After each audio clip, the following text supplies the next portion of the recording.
Ketua Perhimpunan Perusahaan Periklanan Indonesia, P3I Bali Nengah Tamba membantah tudingan bila banyak baliho bodong di kawasan Kota Denpasar dan Badung.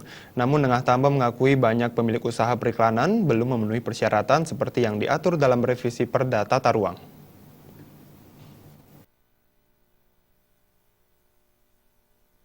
Ketua DPD P3I Bali Nengah Tamba beralasan, terdapat beberapa hal yang menyebabkan banyak pengusaha periklanan belum memenuhi semua persyaratan.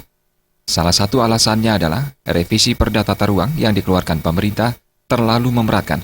Misalnya penyertaan sertifikat tanah yang dikontrakan dan disahkan notaris, penyertaan pajak terakhir bagi pemilik tanah, dan bentuk papan baliho yang tidak fleksibel.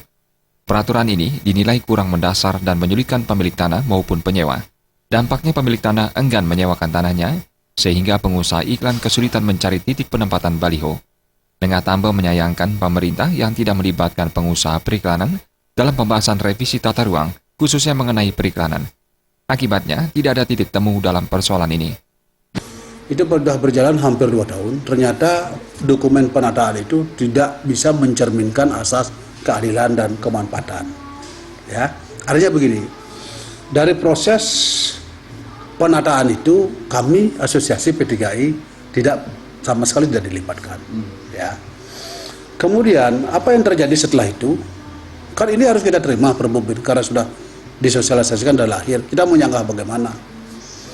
Akhirnya apa yang terjadi? Semua pajak-pajak reklame yang ada tidak bisa terbayarkan. Karena kalau mengikuti mekanisme itu, dokumen yang ada, sistem cara-cara untuk pengajuan bisa mendapatkan IMBR itu sangat sulit dipenuhi oleh kami-kami ini.